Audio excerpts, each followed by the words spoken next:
Hello and welcome to the latest Seon how-to video. My name is Jeff Rose and I work in the Engineering Professional Services Department at Seon. Today we'll be showing you how to replace your Seon DVR in 3 easy steps. Now let's go to the bus.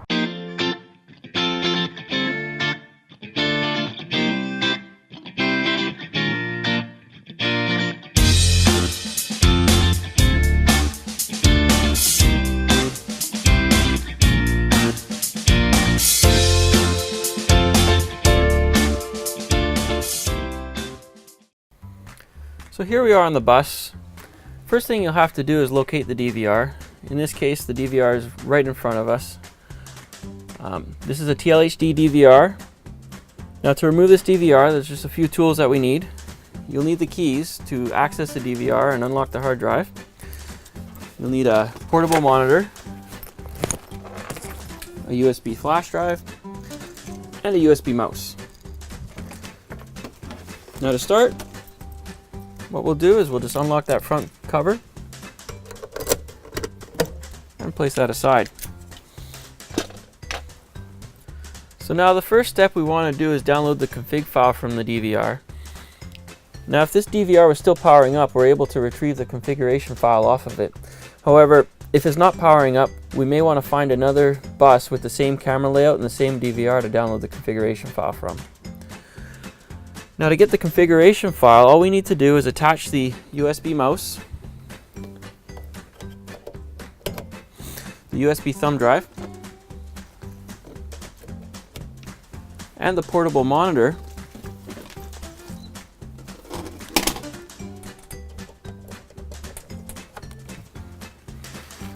And then all we have to do is right-click on the mouse button to access the DVR menu.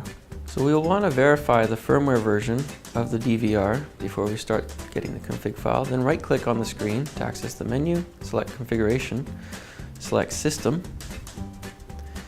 select Program Update. Now we're going to store the current configuration file to the USB drive, so select USB device.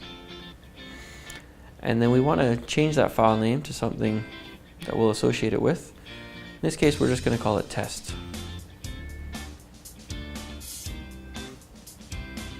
And then select OK.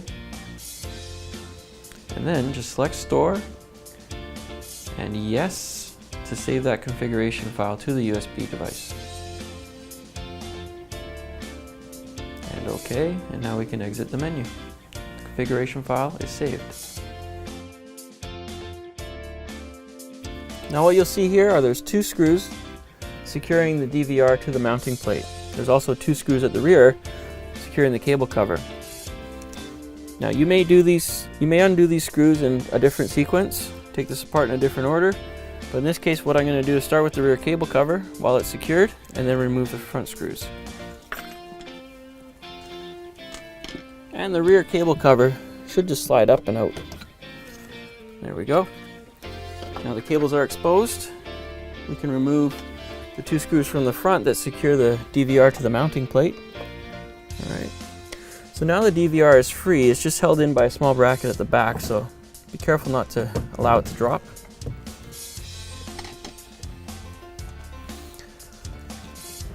Now we have access to all the cables on the back of the DVR. It's very important that the cameras get put back into the same port that they came out of. So we've already labeled these cameras 1 and 2. You may have several more cameras and you'll want to label them or at least take a picture for reference or write on the cable if you can. So now the next step to removing the DVR would just be to remove these cables. So we can start with these Ethernet cables, the camera cables, the GPS cable, the signal harness, and the power. Now that the cables are removed, the DVR is free. We can put that aside to return to Seon. Now it's time to replace the DVR with our new DVR. Again, we're going to go back to these cables and put them into the exact same ports that they came out of. Make sure those cables go in tight and you hear them snap in place. Now, with the cables installed, we will secure the DVR back to the mounting plate. And then we have the rear cable cover install that. And just secure that with its screws. Now the new DVR is installed, we need to load that configuration file. To do this, we'll just need our USB thumb drive,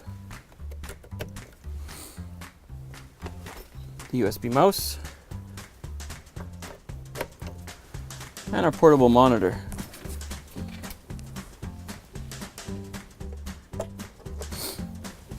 And then to access the DVR menu, we'll just right click on the mouse.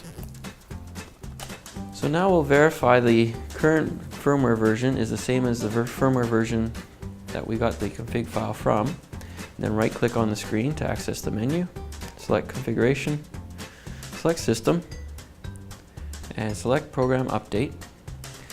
Now from the top, there's load configuration. So we'll select the file name that we gave that config file, so test. And then we want to include the network settings, so we'll change that to include network, yes. And then we'll just select load, and yes. And that will load the configuration file into the DVR.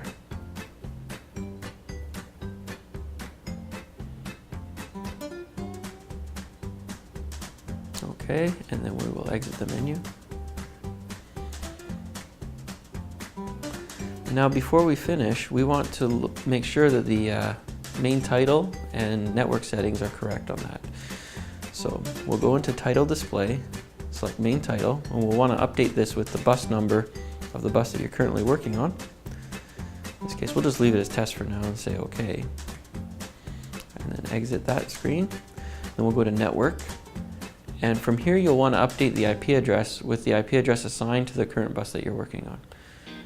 Okay, and then back. And exit the menu. Now that the configuration is set up on this DVR, one more thing to check is that the internal inertia sensor is calibrated. Now that does not apply to all DVRs, but it will apply to some. So now to access the menu, you'll want to right click on the screen, select configuration, and then we want to go to alarm signals so that we can work on that inertia sensor. So select G sensor, verify that threshold values are appropriate, select calibrate, and now we'll select the surface of the DVR that's parallel to the front of the vehicle. In this case, we'll just say it's the bottom of the DVR is parallel to the front, and select field calibrate. This just takes a few seconds. It's complete. So now we can just exit the menu. And that's it for the G-sensor calibration. What we'll have to do is insert that hard drive and make sure the DVR goes into record mode. So we'll take the hard drive, insert it into the DVR, use that barrel key to lock the drive in place, and then take our mouse and take our monitor, have a look at the monitor, turn the ignition on the DVR, or on the bus, and with the ignition on, the monitor should show the DVR status going from live to record. So now that the hard drive is back into the DVR and locked in place, we can remove that last connector and reattach the front cover.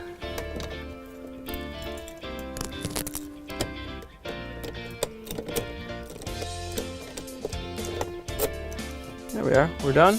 Our new DVR is installed. And thank you for your time. We hope you found this helpful, and stay tuned.